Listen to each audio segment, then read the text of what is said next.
Hey guys, welcome back for another episode of I Would Like to Have a Conversation. This episode, I chatted with Todd again. Remember Todd? Yes. Remember Todd?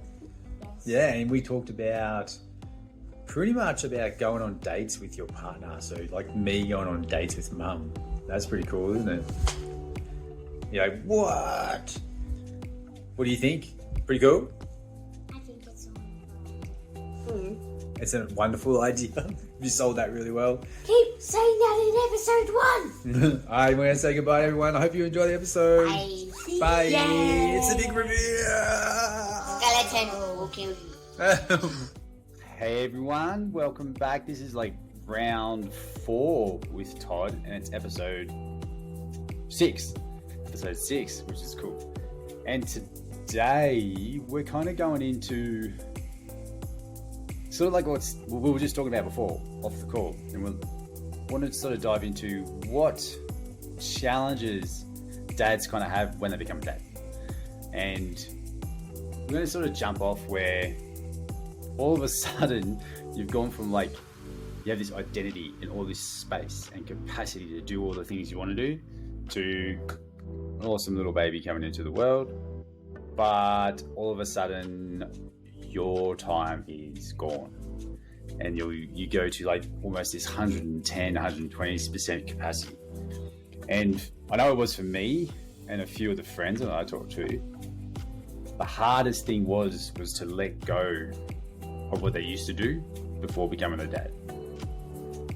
And in a sense of me, it was like this whole 2 hours training a day. I loved working out, I'd go for runs, all this time to do all that kind of stuff and learning and building the business and then having a baby. And then I tried to fit all that stuff in again and I just kept burning out. I don't know what it was like for you, Todd, but that's what happened to me. I just kept trying to ram that square peg round hole scenario over and over again. It took me a while to figure it out. I think when I look back on what happened for me, I think the transition was hard, and what I did to deal with it was like I was working late. Yeah. And when I share this, I cringe because it was like, oh, you left this new mom at home, to do all this work, and that's like, I didn't realize it in hindsight. Like, I mean, that wasn't my intention. The things, I'm building a business, I need to do all this other stuff.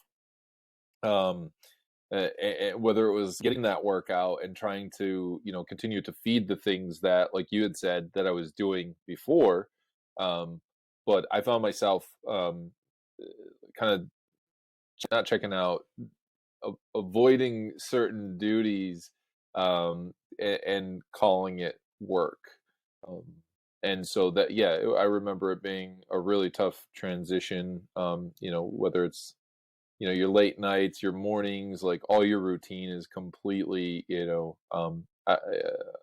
out the window. So that's what I found is something that I did to try and adjust, was like just spend more me time at the office, like figuring my life out and how, and it really wasn't accomplishing anything. And I know my heart was really at home, making sure that like my wife was good and my child had needed at the time. So it was a huge adjustment. You lose not only what goes on in your daily life and your schedule, but there's your identity pieces have to shift, and it's really hard letting go of those pieces. And I found it to be, it wasn't the identity of the dad, it was something I always wanted. I found it harder letting go of those pieces of things that just no longer were serving us as a family anymore. They may have served me, but they weren't going to serve us in that capacity. And the things I did, whether it was, the craft beer or, stuff like that. So yeah, I found the whole transition to be, it's been a beautiful journey, but it's certainly tough in the beginning. It's interesting because like that whole safety behaviors thing where like it's uncomfortable, we pull into that. safety behavior instead of like your work was the safety behavior. Because I went the stay-at-home dad route, and I was working online and doing bits and pieces at coaching, but I was the primary carer for Theo and Ruby because Kat went back to work. So the big thing for me was I still went into a safety behavior, but it's like a little bit different. I fell into, because it was such a new transition, I obviously got less activity because I was home with the baby and I had to look after the baby. So that's like a big piece, is like you lose so much activity that you just didn't really think about. And you like, I was literally just sitting, like, because he wasn't a sleeper. We were sitting him down and trying to get him to sleep all the time. And he always slept on us for almost like a year and a half. So I just watched tons of movies. Like, I watched so many movies, which I loved the whole time. Like, it was amazing chilling out with Theo all the time at home. It was probably the best time I had. And even with Ruby as home as well, and Theo was sort of in and out of school, that was still really cool times.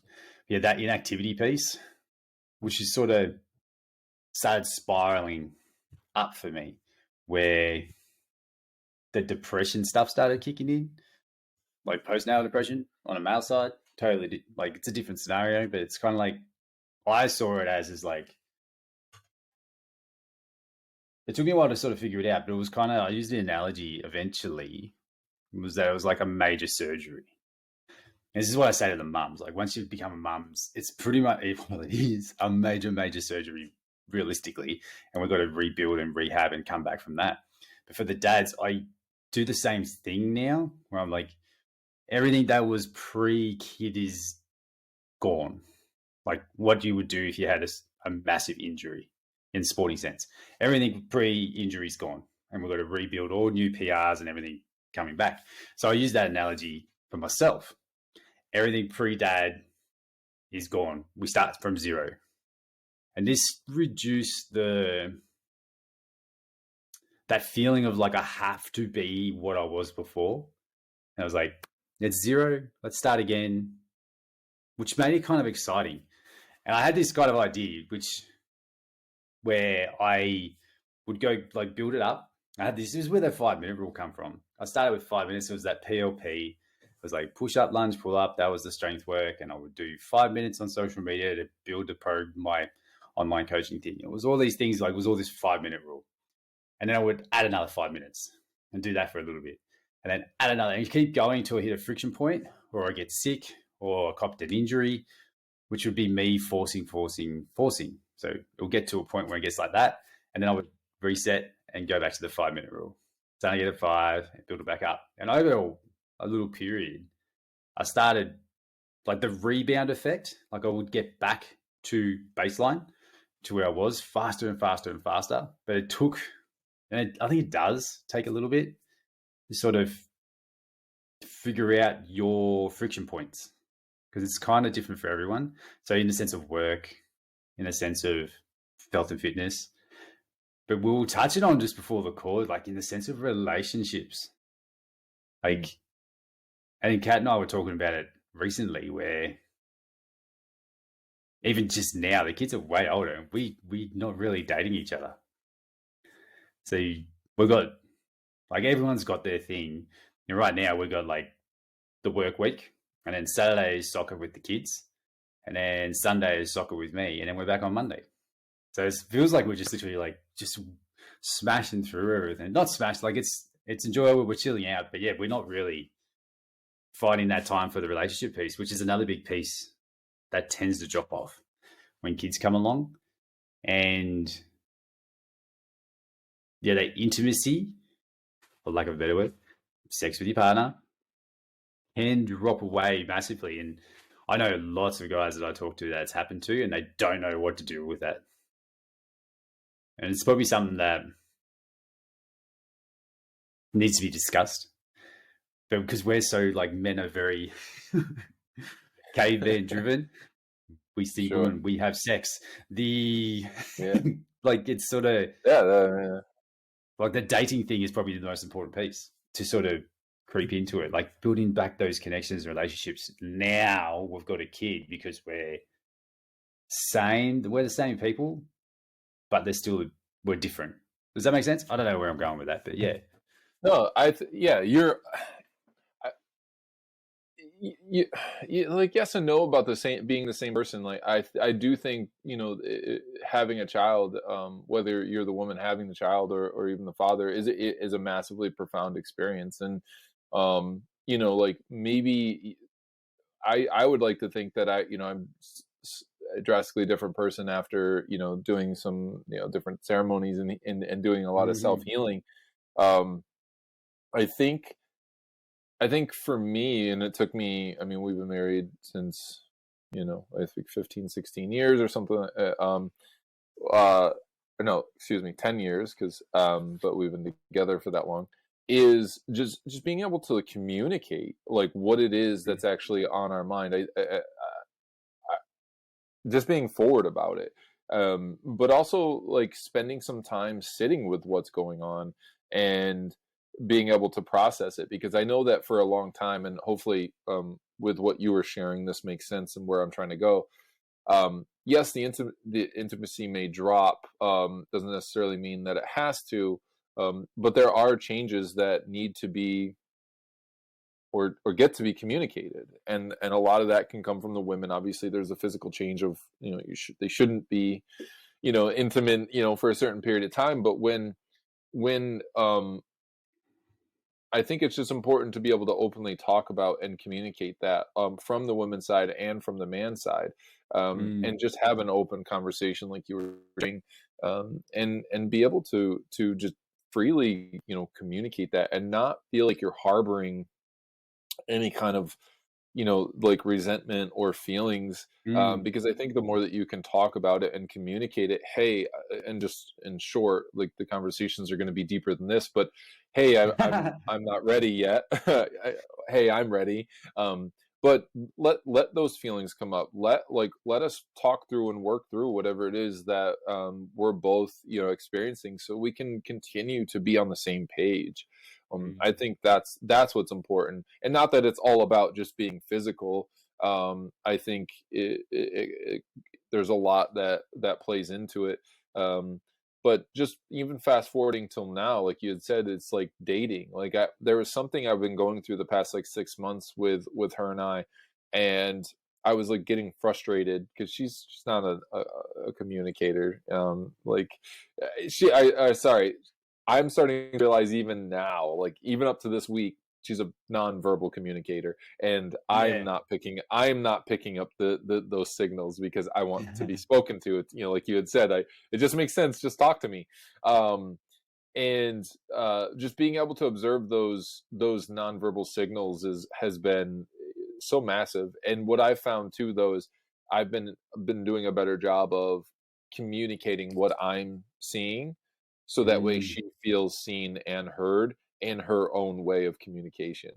Yeah, I felt like that was a tangent too, but I think all in all, what I started noticing was like it wasn't that like a fire went out. It was just, hey, we've lost this like spunk here. Like I want to go back to when we were like dating, like legit dating, like and I think that that's something that a lot of partners lose, and for whatever reason, and maybe like they actually fall out of love, but I don't think it has to be exactly like that. I think we can continue to date each other even though we know the ins and outs of those people. I still think that there's more to explore, no matter how long you've been together, and there's just different ways that you can keep everything alive.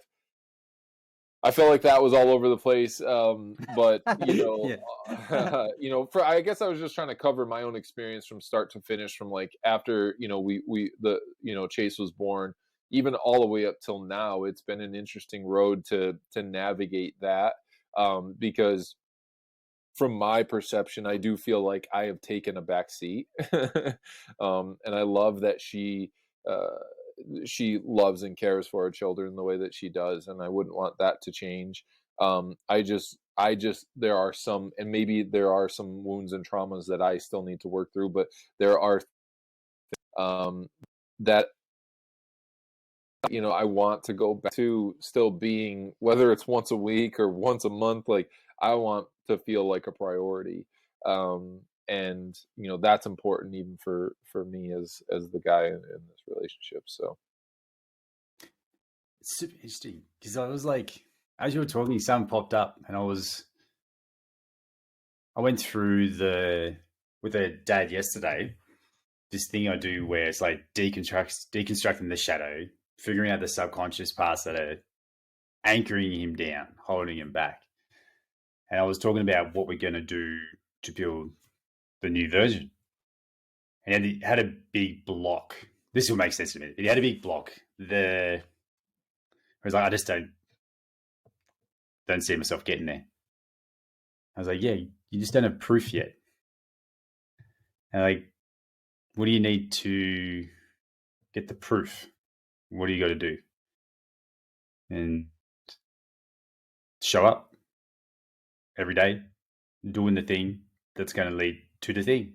So I was thinking about that in the sense of what you were talking about. I was thinking about it for myself as well. I was like, what was different before we had kids and early in the relationship to now? And I was like, the proof's almost in the pudding. You dated heaps. You went out and socialized heaps. You went out to brekkies. You went out to coffees. You hung out together. You shared lots of shit. You'd stay up late on the phone saying, no, you hang up. No, you hang up. All those things, like it's all proof where it builds like that and mad connection early on. And then it's super interesting. So there's like that piece where they're like, where you feel like you're lost it. And you're like, I don't think we can never get it back. Like I've heard people say that. And then it's like, what's the proof? Are you doing the stuff that you were doing before? You might not be able to do it at the same level because you got kids and stuff and like life is full. But there's probably trade-offs that can be made to plant the seed that we want. And another thing that kind of come up, so that was about this idea of proof, is like, what are the daily things that we used to do with our partner, to our partner, that we don't do anymore? This is me literally talking to myself. I'm trying to mirror myself here. So what is it I used to do with Kat that I've sort of dropped? And this thing I've got where I've stolen this from BG, Brian Grasso from King's Crew. I'd be the fucking man. If I was going to look at it and like counted my wins and look back over this year, the 5 months we've been into, is like, what are the wins I've counted on being a partner that dates his wife? And that makes sense. If that makes sense, like, what are the daily things I've been doing to even plant the seed to go on a date, to plant the seed to have those intimate times? And I'm thinking about it now. I'm like, percentages would be low for me. So I'm looking at myself, like literally pointing at myself, like, get proof, do the work. Like, what am I waiting for?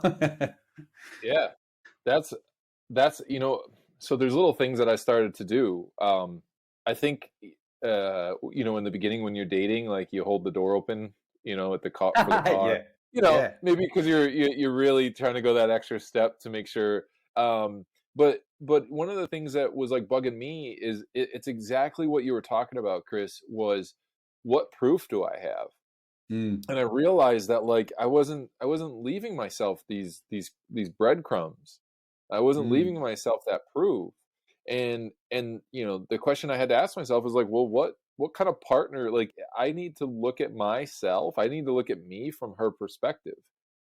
Like, why doesn't she feel like she can fit me in and want to date me? In these like I had to really ask myself that, and I took these like little steps. I started literally opening like the car door for her.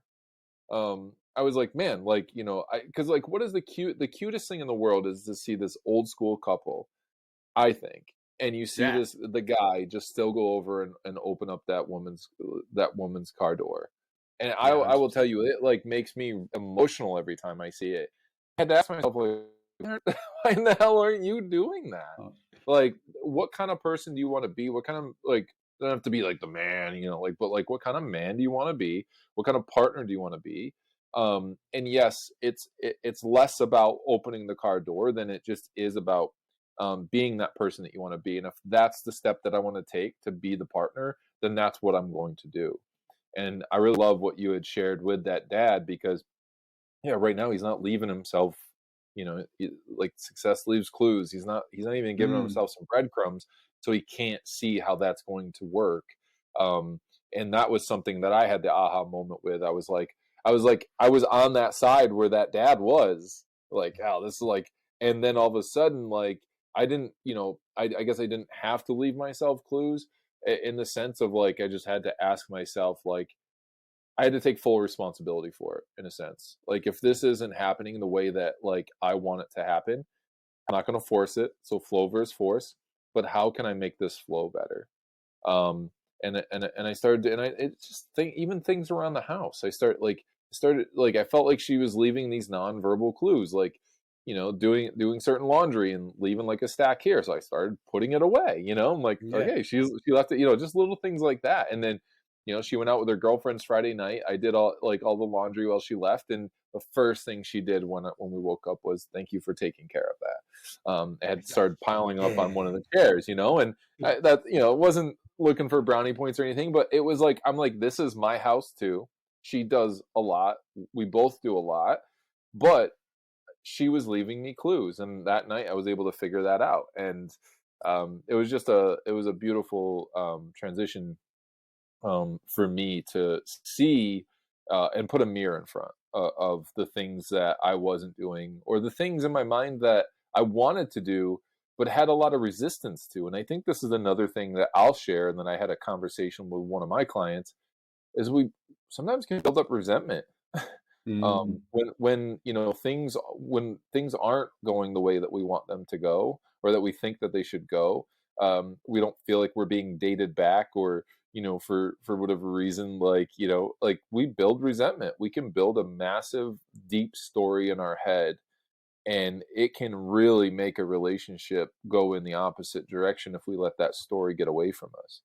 And most of the time, that story is a story that's purely created in our head, until we actually start to have a civil conversation around it, not one where mhm. you're trying to scream the story at the other person, because they don't understand it. Like, this is a story created in your head. But when you can come to them and just express what you're feeling, and be validated by that, and be seen by the other person. And that's happened recently for us as well, just being able to communicate that, instead of it coming from a, you're not doing this and I want this to happen. It was more like, this is the way that I'm feeling. And that's how I came to that conclusion, where I was like, hey, let's start dating each other again. Yeah. Let's start doing those little quirks again. And she actually looked at me and she smiled, and she was like, yeah, you're right. Like we can do that. So, um, It's kind of what, like, yeah, when you were talking about like the resentment build up thing, that's like where I think I told you about it, where Kat and I did the Fair Play card game, where if anyone doesn't know what it is, go to Fair Play. Oh, I think it's fairplay.com. There's a card game you can do, and she's got all the cards available, so you can do this for free, but we got the deck. And it's about all the roles that need to be filled inside the home. And this is where, like, when people build resentment and then things blow up, and it just feels like there's like friction. Like you're trying to move something, and then maybe the other person is not really ready yet. It's usually because it's like a mental load thing. They literally are 100% full. Might not look it, but mentally they are at capacity. And it could feel like, and I've had this in past relationships before, where a girlfriend I had at the time, I'd come home from a full days of work, and the house was just was a complete mess, stuff everywhere. And she was just sitting down watching a movie. And back then we just blew up. And now I realize it was just she had a mental load that was completely chocolate, which I can understand now. And so Kat and I went through this process and we did everything. Kat has a busy career and she does a lot of driving for her work, so she's away from home a lot. So, but she was doing a lot of stuff, not visually, which is super interesting about this fair play card game. It was like making sure the kids are signed in out of school for certain, like going to therapy sessions, filling out the forms again to go to athletics carnivals. She was doing the money stuff, making sure bills were on top, like loans and stuff. All these little things that are like a big mental load just meant that she was at capacity all the time. And then she had this guilt of not doing enough stuff around the house. So I actually went into the fair play thing because I was like, I think you're doing heaps. You might not think it, but I think you are. And then we did the stack, and then it's a funny game in itself, just doing it. But the stack was still more to her than to me when I'm home more. So I started taking more stuff. I'm like, give me this, give me this, give me this, give me this. And like, just so you got more capacity when you got home, which is like what we talk about. It's like space building. I don't think I've ever said that before, but that's what it should be. We should call it before. Like literally the DM that thing.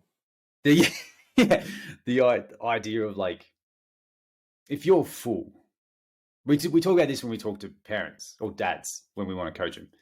Their life is literally 100% full.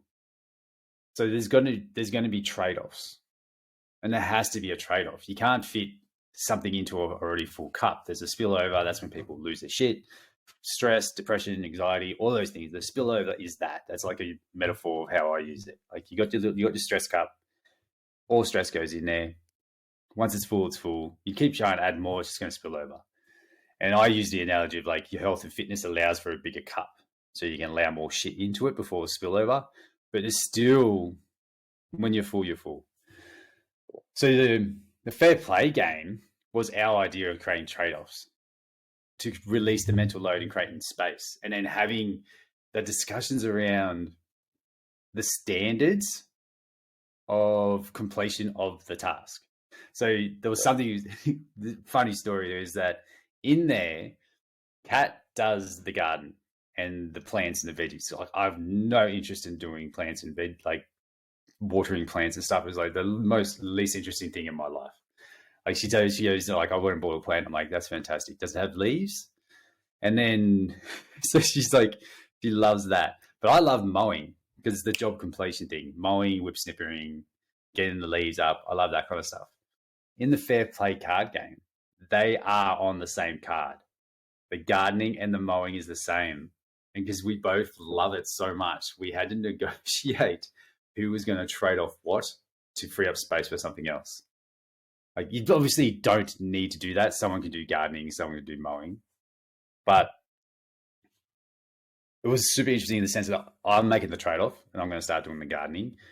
So she doesn't have the mental load of coming home 6, 7 o'clock at night thinking, I've got to go water the garden and it's freezing cold outside. It's already done. I did it earlier. And I can do it. I just don't want to do it. Like it's a big wow for me. Like who gives a shit? Just go do it. So it was in that sense where like that one, if any, like hopefully we've got listeners. If any parents are listening, go do the fair play card game because it puts on the table who's doing what. And it shows where the load is going. And like we heard it from the Imperfects podcast, and even on that podcast, they were like, we're sorry to all the dads to suggesting this, because dads think they're going to have this huge stack, and it's usually less, nearly every time. Because we don't think of the stuff, and we're problem solvers. So unless it's like an immediate problem, we don't really have it in the front of our mind. While, especially Kat, she's good at like thinking ahead. When I'm like, give me a problem, I'll solve it. Give me a problem, I'll solve it. So it would usually be like, like the kids' uniform. Oh, we've got to go to school on Monday. We don't have the uniform. Let's go get it. That kind of scenario. That made me think of, because like what I try to do as well is come into her task and problem solve them so they can be done quicker. Yeah. um, Yeah. yeah, which is don't do that. But one of the and I imagine the words you used when you shared this with me, and it was really profound, was energy audit. Yeah. And I found that to be really profound. And you had said something that, and we didn't even need to. I just communicated it with her. We didn't need to actually write it out just yet. I had recognized what you had already seen, that I wasn't doing nearly as much. Um, I felt like, and I think because of the amount of worry that dads have that goes unnoticed, um, that's really hard to convey to your Mm. partner or to the world. But that was part of my energy audit. I had to realize that, like, as much as I worried about finances and all these things, that wasn't actually a part of the doing. um, Yeah. even Yeah. though it felt like it took up so much space, which was really interesting because what it ended up triggering me to do was take more action.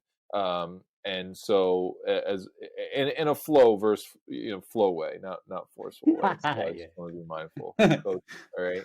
Um, but yeah, the energy audit was massively profound, because then it like allowed for me to see, all right, because we have a dishwasher, like, just doing, like, I don't know, call a little bit simple tasks around the house to alleviate some stuff for her, and realizing that, like, even having a conversation about work, about this, was difficult for her because she had met her capacity already, and Mm. and that was her way to communicate, I just don't have the capacity to do this. And that really opened up my eyes to the fact that, like, oh, maybe it's not that she's not a communicator. She's just been running at her max for a while. Mm. And and as much as I wish she would communicate that, I've had to pick up on that and realize it through, just bringing this awareness. So yeah. It's kind of the cool thing about when I like this conversation's been really cool. The cool thing when you, like, say, when we did the fair play thing, like, if anyone does it, would love to get feedback on how you went when you did it too. That'd be cool. Like, go on a date. We'll tee up the two. Go on a date, do the fair play, take the cards, do the stack, and then go on another date and set the standards. But the cool thing is, if you do have the capacity to do it, and life is full, and neither of you want to get to do a thing, but it's a thing that needs to be done, you could hire help to get it done. I know some people can't do that, but that's kind of the options you can do. It's not like you have to do everything. And there's some things we don't have to do because we're renters. Like, we don't have to do certain things. So they take it out of the list. But it's that whole thing about, like, awareness, like what we do in the health and fitness space. Like, when we're working with someone, we want to have the awareness of what's currently going on.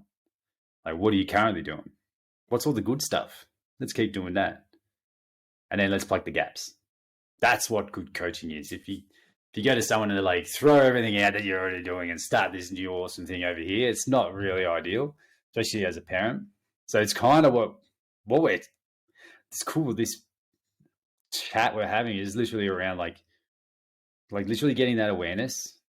What is happening? What's the proof of, like, if you feel like you're losing that connection with your partner, what's the proof?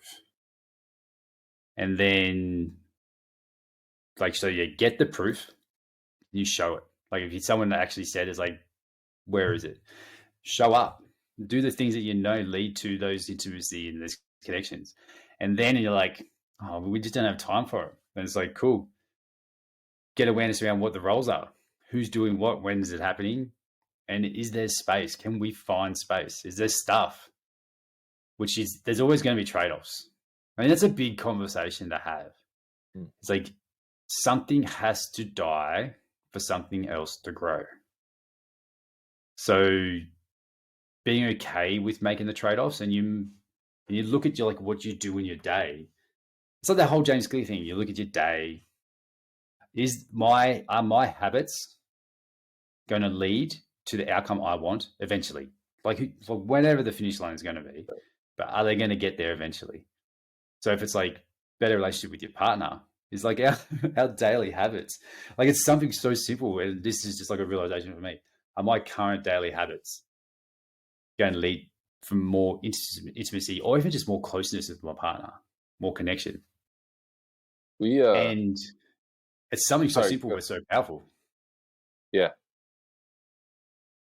The showing up and making a big change, like just being present. I'll tell you something that I was like concerned about. I was like nervous to ask her.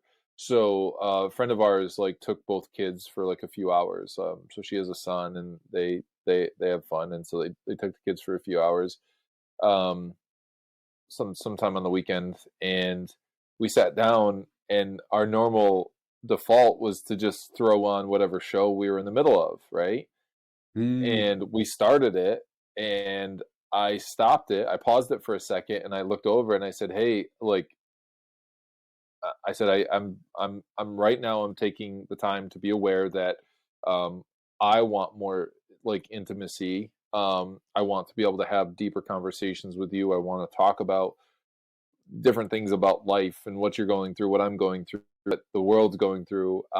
And I want to know, since we don't have the kids, I stared right at her and looked her right in the eyes, and I said, I want to know, is this how you want? Is this how we want to spend our next couple hours together? I said, I want to be a part of the solution and not continue to be a part of the problem that I feel like we have. And I looked, I just looked right at her, and she, at the time, like, it really wasn't that long that we had together. Like, we watched one episode, and then she there was some other things that she got to do, but it was like just bringing that extra level. Hey, this is to, do you want to, and I know that may take, that's the other thing too, I think with us, like, I want it to be different. I want it, like, right then and there, I want it to change. I wanted to have a deeper conversation, but now I realize, like, I just have to continue to show up like that. So I can not only leave myself clues that this is who I am and who I want to be and how I want to show up, but then over time, she's going to also see that I'm really serious about this. And my actions in the past indicated that I wasn't, because I would just sit down and check out and shut off. So that was a really cool moment. I just figured I would share, and hopefully it helps someone. But it was a big moment for me. I was in it, and I was like, I'm kind of nervous, like, just saying this. But then it was just really, it was really cool to bring that awareness around it. Like, that is what I want. I want to have deeper conversations, but I also know that we work together. We spend like 99% of our waking time together.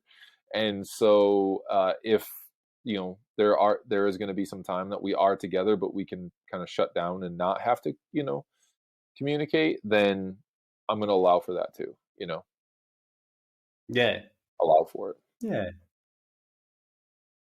it's a big thing, like what you said, like, flow versus force.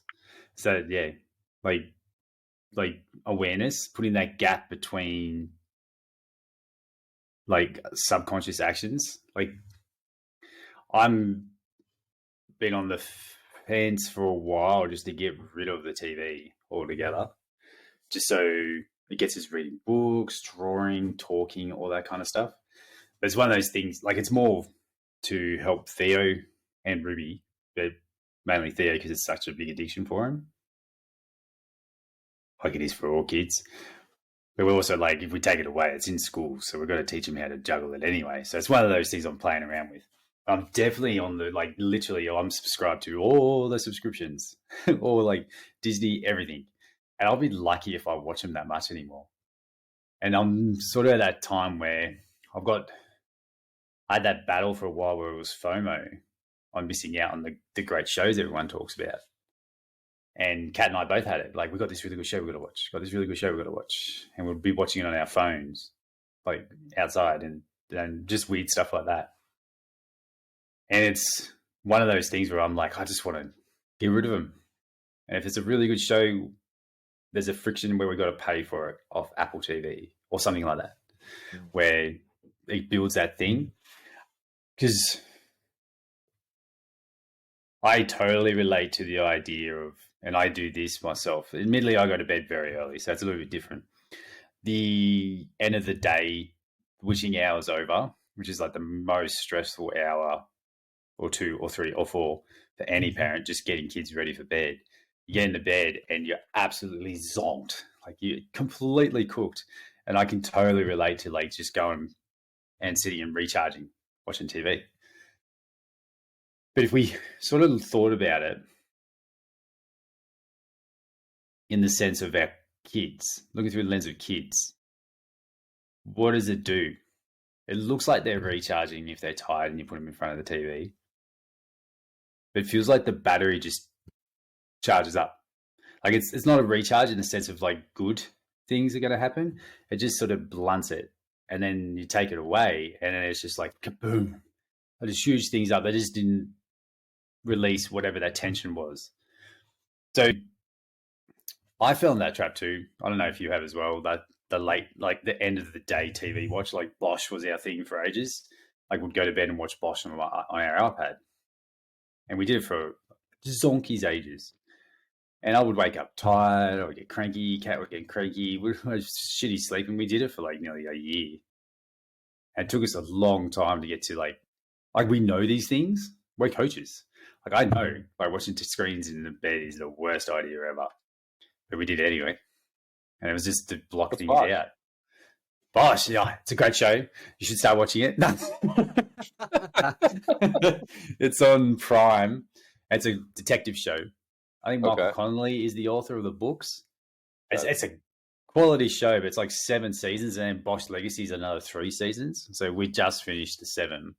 So we're watching like one a week on the weekend, maybe now. But yeah, anyway, the safety behavior stuff. Going back around to that, like you said, sitting down on the couch, you finally got some free time. The first we went to was like TV. Yeah. And then same with me. It's that safety. And like you said something so cool. It was like when you said that thing, you felt really uncomfortable even just trying to get it out. And it is leaning into the uncomfortable. And what was really good about our relationships when we started, it was super scary. We were incredibly uncomfortable and awkward. We'd get mad butterflies saying whatever it is we wanted to say. And it was like mad exciting. So it's kind of like, that's proof.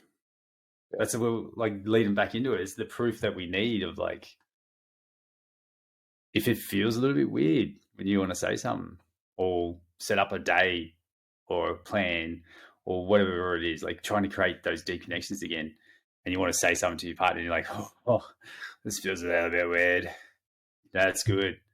That's perfect. That's literally what it was before. That's what made it so exciting. And then like everything that's exciting and a dopamine high, which is what you get earlier on in a relationship, the dopamine high, you just chase more dopamine. I think you might not get those dopamine highs like you used to, like those really big butterflies and that big release. But the uncomfortableness in a good way is probably a good gut check moment to sort of lean into. And if you think like, if you even have that, like that thought of like, I should probably do this, it probably means you should. Yeah. And don't let it fly away on you. Don't let that thought go do the thing. Yeah. I'm glad you brought that up. And I think more men, dads, husbands, like, and even the moms and wives, do the thing. I think we get into these grooves and these ruts of how we should show up on a daily basis because we're a sense like training each other. Like, this is who I am, this is who I'm becoming, and and to break free from that, through this whole spiritual journey of mine is like, I have a vision. It's not as clear right now, and it's becoming clear, of the person and the man and the husband and the father that I want to be. And it's not that simple to just step into that. I want it to be, but there are just layers that I'm unpacking in order to show up as that person that I envision for myself. And a part of that is being aware, like you had said, of those things that make us uncomfortable and leaning into them and doing like what I did that night by asking. Like, I had so many thoughts of like, she gonna think this is weird? Like, I think this is kind of weird. Like, if we just sit here and talk. And finally, I had to tell myself, like, no, I want this. So, like, I'm not, there's no reason to be scared to ask for something that you want. And, worst case scenario, she says no, she doesn't want to do it right now. And that's fine. I to respect that as well. So, lean into it. That'll be what we'll share on this episode. Just like, because if you don't like what's happening, and if you don't like what's going on, then you have all the opportunity to take that first step of awareness and make a change. And it may not happen immediately. And that's what I also want to get out to people is like, you, just because you say this or you do something one day doesn't mean that all the dynamics have to change for that. You got to keep showing up, as you said, and you have to keep giving yourself that proof that you are changing. And it's just like with the clients that we talk about. We talk about identity shifting. We talk about how you're gonna feel like an imposter because you are stepping away from an old identity that no longer serves you. But keep leaning into it, and just jump. Yeah, collect the proof that you are the person you are the person you want to be every day. That's beautiful. I think we wrap it up on that. That was perfect. All right, guys, thanks very much again for listening. Go find us on our socials everywhere. It's all in the show note links. Well, I'm all over the place. I do it every week. So go find us on our socials. If you want to reach out to Todd about what he does with dads, or even just have a chat with him, definitely send him a message. Same with me. If you want to have a chat about what we do, what I do with dads, mums, cats, dogs, fish, whatever. Yeah. We love having chats. Yeah. I love having conversations about feedback from the podcast and wherever it leads to. I'll do a quick shout out. My wife also works with women. So she is somebody. So if you're a woman listening and you want to be able to have a conversation with another woman who has to put up with me, and maybe you want more insight from her about me. I don't know. No, I'm kidding. But he's like, no. And I'm sure we'll have her on sometime to speak with her. Yeah, too. hell yeah, that'd be really good. I want to get Kat on too. That'd be cool. Yeah. So, awesome. Thanks, guys. See you. Thank you.